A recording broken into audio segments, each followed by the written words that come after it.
Hello students, class 8। आज हम लोग स्टार्ट करने जा रहे हैं English Honey due, lesson number 3 glimpse of the past.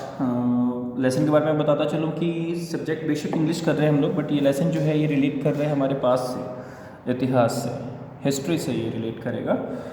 तो थोड़ा सा इसके बारे में बिफोर यू रीड में देखते हैं। Here are some pictorial glimpse of the history of our country from 1757 to 1857, and these pictures and the speech bubbles will help clarify your understanding of the conditions that led to the event known as the first war of independence in 1857।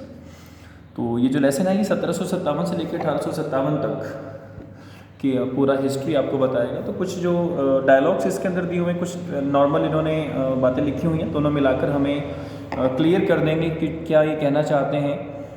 तो first जो war हम लोग गिनते हैं, जैसे हम लोग revolt of 1857 या 1857 की क्रांति के नाम से हम लोग जानते हैं, वहाँ तक का ये पूरा हिस्ट्री का एक पोर्शन है जो हमें दिखाया जाएगा। स्टार्ट करते हैं। फर्स्ट पोर्शन है द मार्टियर्स। मार्टियर्स मतलब शहीद, जो लोग शहीद हुए। तो शायद आपने गाना सुना होगा, लता मंगेशकर जी का एक सॉन्ग था कि ऐ मेरे वतन के लोगों ज़रा आँख में भर लो पानी, जो शहीद हुए हैं उनकी। तो इस तरह का एक सॉन्ग था, तो उसी के ऊपर ही बेस्ड फर्स्ट लाइन है, O my countrymens let your eyes fill with tears as you recall the sacrifices of India's martyrs. कि ऐ मेरे देशवासियों, अपनी आँखों में पानी भर लीजिए, आंसू भर लीजिए, क्योंकि हम लोग अभी याद करने जा रहे हैं उन शहीदों को जिन लोगों ने देश की आज़ादी के लिए अपनी जान दे दी। तो ये कुछ लाइनें हैं जो लता मंगेशकर जी के गाने में से ली गई हैं। आगे देखते हैं। पहला सेकंड पोर्शन है द कंपनीज कॉन्क्वेस्ट। कंपनी का कैसे आना हुआ भारत के अंदर। With its superior weapons the British East India Company was extending its power in 18th century India. की 18वीं सदी के अंदर, शताब्दी के अंदर ब्रिटिश अपनी पूरी ताकत के साथ, पूरे हथियारों के साथ, ताकत के साथ भारत की तरफ बढ़ रही थी। इंडिया 1965 में कुछ इस तरह का था कि ये जो येलो कलर में आप देख रहे हैं, ये सारे का सारा इसमें इंडिया का वो है, जो राजा लोग थे, राजा भारतीय राजा लोगों का राज था यहाँ पर। ये जो आप पिंक कलर में देख रहे हैं, ये ब्रिटिश टेरिटरी थी, यहाँ पर ब्रिटिश लोगों का आना हुआ इस तरह यहाँ पे। नेक्स्ट है the Indian princess were short sighted. अब देखो, शॉर्ट साइटेड का मतलब होता है जिनका बहुत दूरदर्शिता नहीं होती, जिनके अंदर जो लोग ज़्यादा लंबी नहीं सोचते, सिर्फ अपने बारे में बहुत छोटा सोचते हैं, कम सोचते हैं। तो भारत के जो राजा लोग थे उस दौरान उनकी सोच बहुत छोटी किस्म की थी। तो वो उनको ये लगता था कि ब्रिटिश लोग उनकी हेल्प करेंगे उनके पड़ोसी राजाओं को जीतने में, क्योंकि देखो पहले जो राजा लोग होते थे उनका एक ही मकसद होता था कि अपने पड़ोसी राजा को जीत लो, उसको जीत लिया, फिर उसके पड़ोसी राजा को जीत लो, बस यही तक सीमित। उन्हें नहीं पता होता था क्या अच्छा है क्या बुरा है, वो सिर्फ अपने राज्य को बढ़ाने पर विश्वास रखते थे। तो ऐसा ही एक डायलॉग भी इन्होंने यहाँ दिया हुआ है, the upstart rajas call the English merchants they will help me to defeat him. एक राजा अपने कोर्टियर्स को बता रहा है कि भाई हम लोग भी ब्रिटिश मर्चेंट्स को, व्यापारियों को बुला लेते हैं, वो लोग मेरी हेल्प करेंगे पड़ोसियों से जीतने के लिए। The people had no peace due to such constant fights. और क्योंकि जब इस तरह के छोटे छोटे युद्ध हमेशा होते रहते थे आपस में, राजा लोग जो देसी राजा थे भारत के, वो आपस में लड़ते रहते थे, इस वजह से शांति भी नहीं थी बिल्कुल, कुछ ना कुछ होता रहता था, यानी लड़ाई झगड़ा चलता रहता था राजाओं के बीच में। The rivalries help the east India company and it could easily subdue Indian princess one by one. और ये जो राइवलरीज थी, राइवलरीज का मतलब है जो आपसी दुश्मनी थी, इसी का फ़ायदा उठाया ब्रिटिश लोगों ने, ब्रिटिश जो ऑफिसर्स थे उन्होंने, ब्रिटिश गवर्नमेंट ने, और उन्होंने एक एक करके सारे राज्यों को अपने राज्य में मिला लिया। A far seeing ruler like the brave Tipu of Mysore fought the British till the died fighting। और एक जो बहुत ही सूझवान कह लीजिए बहुत ही इंटेलिजेंट राजा थे, टीपू सुल्तान, आपने नाम सुना होगा, मैसूर के राजा थे वो। उनको ये लगता था कि ब्रिटिश कंपनी शायद हमारे लिए नहीं है, वो अपने फ़ायदे के लिए लड़ रही, इसलिए उन्होंने ब्रिटिश के खिलाफ लड़ाई ली, और तब तक लड़े जब तक कि वो शहीद नहीं हो गए। How did Indians react to these conquests. अब इंडियन लोग ब्रिटिश लोगों के बारे में क्या सोचते थे। बहुत सारे लोग थे जो उनके बारे में अच्छा, उनको पॉजिटिव समझते थे, बहुत सारे लोग थे जो उनको नेगेटिव समझते थे। क्या थिंकिंग थी देखते हैं, देखो ये डायलॉग्स नहीं हुए। Thank God there is a peace in the country now, no more wars and no looting by the thirds. अब कुछ लोगों को ये लगता था कि जब से ब्रिटिश लोग आए, राजा लोगों ने आपस में लड़ना बंद कर दिया। अब लड़ना तो, अब उन्होंने ये नहीं सोचा कि लड़ना नहीं बंद किया, बल्कि उनको राजा लोगों को अपने अंडर में कर लिया ब्रिटिश लोगों ने, तो लड़ने के लायक छोड़ा ही नहीं उनको।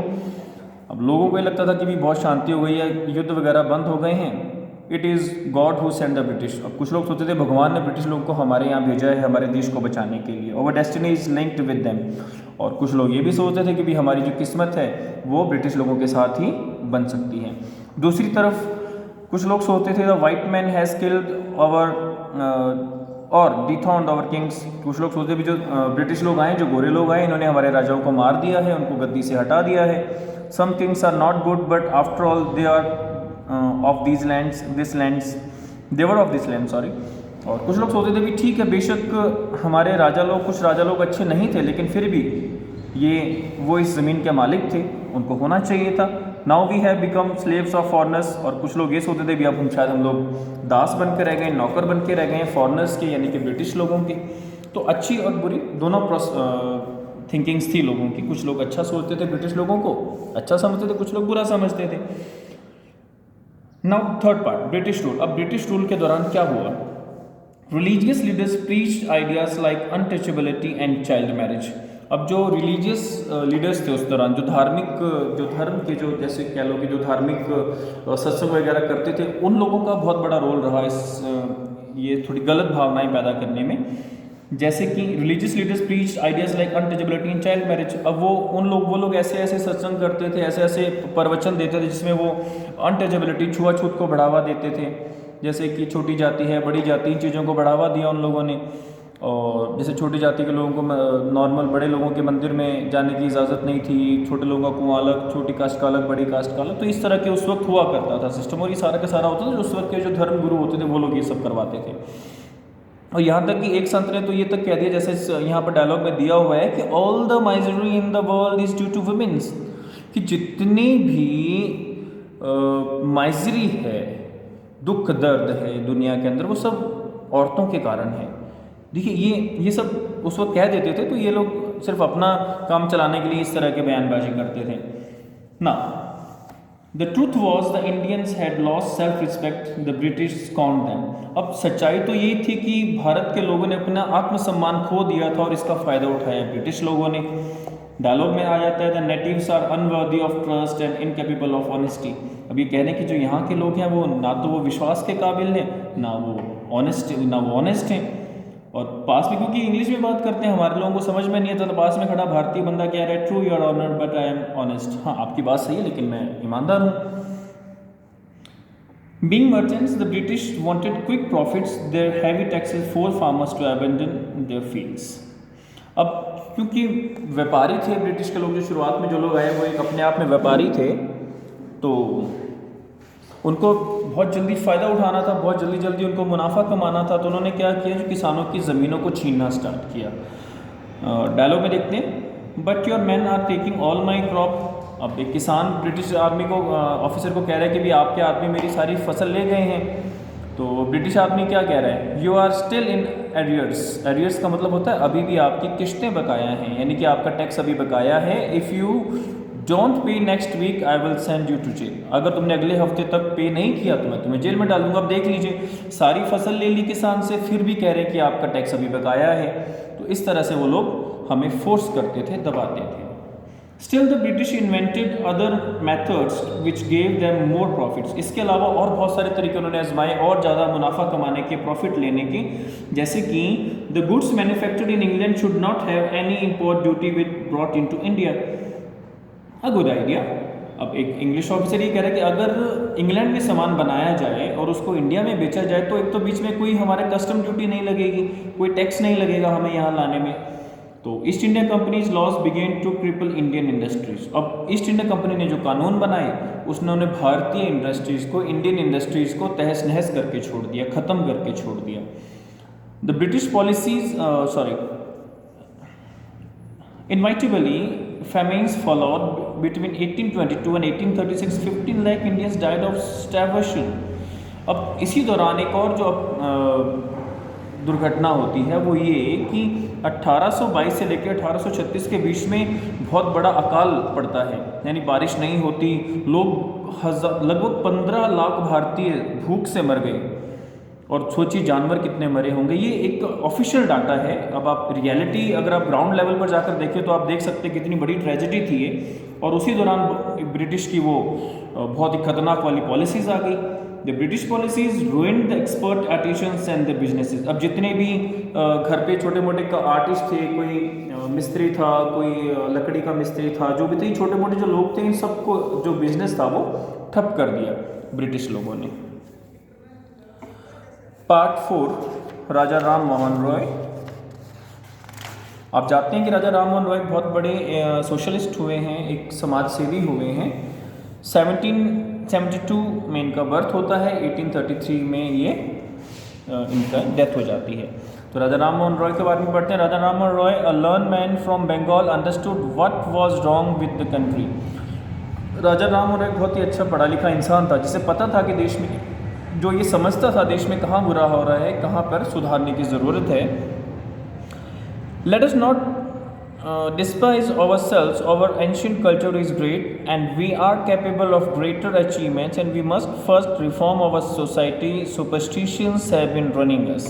अब राजा राम मोहन रॉय ये समझाने की कोशिश करते हैं कि भी हमारा जो पुराना कल्चर है वो कोई ख़राब नहीं है, बहुत महान विरासत के धनी हैं हम लोग, और हमें अपनी इसे और ज़्यादा आगे ले जाना चाहिए। हमें हमारे समाज को रिफॉर्म्स करना चाहिए, कुछ समाज सुधार करना चाहिए और अंधविश्वास से बाहर निकलना चाहिए।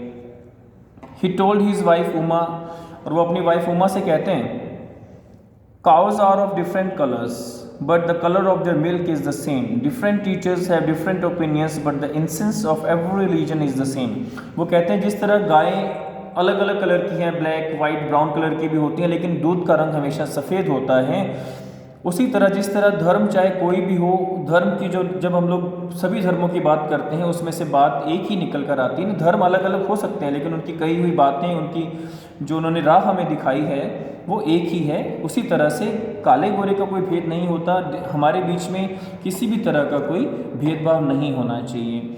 He was attracted by science and modern knowledge, और जो राजा राम मोहन रॉय थे वो साइंस और मॉडर्न नॉलेज से बहुत ज़्यादा अट्रैक्टिव थे, वो उसको फॉलो भी करते थे। Knowledge should be practical and scientific. Raja Ram Mohan Roy का कहना था कि जो नॉलेज है वो साइंटिफिक होनी चाहिए और प्रैक्टिकल होनी चाहिए, कि सुनी सुनाई, इनका कहने का मतलब कि सुनी सुनाई बातों पर ध्यान नहीं होना, हमें विश्वास नहीं करना है, हमें खुद एक्सपीरियंस करना है हर चीज़ को, प्रैक्टिकली हम लोग किसी चीज़ को फॉलो करें। किसी ने हमें कह दिया नहीं नहीं ये छोटी कास्ट है, ये ऐसा है, ये वैसा है, क्या वो हमसे अलग है? कास्ट कोई भी हो, है तो इंसान, इस चीज़ को समझने की ज़रूरत थी। He started newspapers but the suspicious British stopped them in 1823। उन्होंने एक न्यूज़पेपर स्टार्ट किया लेकिन ब्रिटिशर्स को उनके ऊपर डाउट हुआ कि भी ये बंदा हमारे लिए खतरनाक हो सकता है। उन्होंने 1823 में उस न्यूज़पेपर को बंद करवा दिया। He crossed the seas and went to England to see what made the British powerful. There he told them। अब उसने राजा राम मोहन रॉय के दिमाग में बात खटक गई कि आखिर कैसे ब्रिटिश लोग इतने पावरफुल कैसे हैं। तो वो ब्रिटिश गए इसके लिए स्पेशल, उनको ब्रिटिश लाइफ को, ब्रिटिश थिंकिंग को ऑब्जर्व करने के लिए। और वहाँ पर जाकर उन्होंने क्या बताया, we accept you as rulers and you must accept us as subjects, but you must remember the responsibility a ruler owes to his subjects। अब राजा राम मोहन वहाँ पर एक जगह स्पीच दे रहे हैं, वो कहते हैं कि हमने आपको एज अ रूलर एक्सेप्ट कर लिया, हमने आपको अपना रूलर मान लिया, और आपको भी हमें अपना प्रजा मानना चाहिए, अपने सब्जेक्ट्स मानना चाहिए। बट यहाँ पर भी एक चीज़ ध्यान में रखने वाली है कि जिम्मेदारी जो है एक राजा की अपनी प्रजा के प्रति, उसको निभाना भी बहुत ज़रूरी है। ये सब बातें जो राजा राम मोहन रॉय हैं ब्रिटिश में वहाँ पर एक स्पीच के दौरान, ये भाषण के दौरान ये बातें उन लोगों को कह रहे हैं। तो आज की डेट में हम लोग इतना ही करते हैं, पेज नंबर 39 तक। आगे का जो बचा हुआ लेसन है पॉइंट नंबर 5, 6 एंड 7, 8, ये हम नेक्स्ट वीडियो में करेंगे। इसको आप अच्छे से दोबारा से एक बार रीड कर लीजिए, समझ लीजिए अच्छे से। क्लियर? चलिए एक पेज और कर लेते हैं हम लोग, पॉइंट नंबर 5 ऑपरेशन भी कर लेते हैं। देखिए But the British continued to oppress Indians in 1818. They had passed Regulation Act 3rd. Under it, an Indian could be jailed without trial in a court. लेकिन ब्रिटिश लोग इसके अपोज में क्या कर रहे थे, भारतीय लोगों को लगातार दबाने में लगे हुए थे। उन्होंने एक रेगुलेशन एक्ट पास किया जिसके अंतर्गत किसी भी भारतीय को, किसी भी इंडियन को बिना कोर्ट में सुनवाई के जेल में डाला जा सकता था। यानी ना कोई गवाह, ना कोई सुनवाई, सीधा जेल। अगर ब्रिटिश लोगों को लगा कि भी, मान लीजिए किसी को लगा कि कोई बंदा है उसने कुछ गलत किया है, तो उसके बारे में कोई सुनवाई नहीं होगी, कोई जांच नहीं होगी, डायरेक्ट उसको जेल में डाल दिया जाएगा। All the time British officers in India drew big salaries and also made fortunes in private businesses। और भारत के अंदर रहते हुए ब्रिटिश लोगों को बड़ी बड़ी सैलरीज दी जाती थी। भारत के प्राइवेट बिजनेस में से उनको शेयर्स मिलते थे, तो उनकी तो किस्मत चमक रही थी। By 1829 Britain was exporting British goods worth 7 crore rupees to India।